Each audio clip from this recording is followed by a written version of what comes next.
নমস্কার, সকলকে আমার প্রীতি শুভেচ্ছা স্নেহ ভালোবাসা জানিয়ে শুরু করছি আজকের ধর্মতত্ত্ব। এখনকার আলোচনার বিষয় শরীর রোগের মন্দির, তাকে কিভাবে দেব মন্দিরে রূপান্তরিত করা যায়। কয়েকটি ছোট ছোট পর্বের মাধ্যমে আলোচনা করিব। প্রথম পর্বে গৌড়চন্দ্রিকা ও পরের পর্বগুলিতে আধ্যাত্মিক ব্যাখ্যার মাধ্যমে জানানোর চেষ্টা করিব। ইচ্ছুক সত্রীবৃন্দের কাছে আমার অনুরোধ, প্রত্যেকটি পর্ব দেখুন, জানুন ও বুঝুন। শাস্ত্রকারগণ বলিলেন, এই শরীর রোগ মন্দির। তাহাদের বাক্য হইল, শরীর থাকিলে রোগ অবশ্যই হইবে। এখন কথা হইল, রোগ কেন হয়? আয়ুর্বেদীয় শাস্ত্র বলিতেছে, বায়ু, পিত্ত, কফ এই তিনটি উপাদান লইয়া আমাদের এই শরীর গঠিত। এই তিনটি বস্তু যখন শরীরে সমতা বজায় রাখিয়া চলে, তখন এই শরীর রোগমুক্ত থাকে, সুস্থ থাকে, দেহ মন আনন্দময় হয়। কিন্তু ইহাদের যে কোনো একটি যদি সমতা হারায়, তবে শরীর অসুস্থ হয়। হোমিও শাস্ত্র বলিতেছে, শরীর অসুস্থ হইলে সুস্থ করিবার জন্য ইহাদের চিকিৎসা পদ্ধতি হইল সিমিলিয়াবাস কিউরেনাটার, অর্থাৎ বিষে বিষে বিষক্ষয় পদ্ধতি দ্বারা শরীরকে সুস্থ করা যাইবে। ইনাদের কথা হইল, সোরা, সিফিলিস, সাইকোসিস দেহে বর্তমান। ইহাদের সমতা বজায় থাকিলে শরীর সুস্থ থাকিবে, আর সমতা হারাইলে শরীর অসুস্থ হইবে।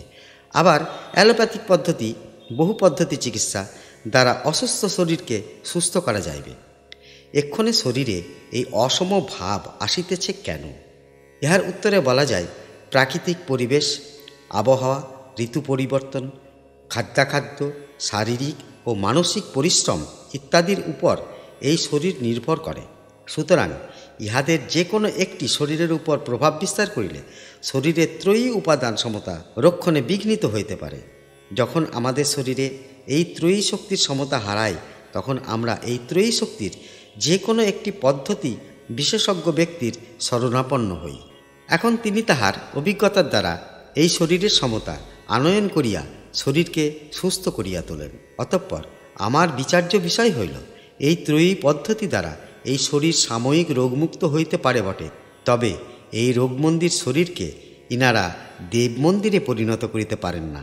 এই শরীর শুধু রোগমুক্তই হবে না, ইহা দেব শক্তির আশ্রয়স্থলে যখন পরিণত হইবে, তখনই তো হবে এই জীবন সার্থক।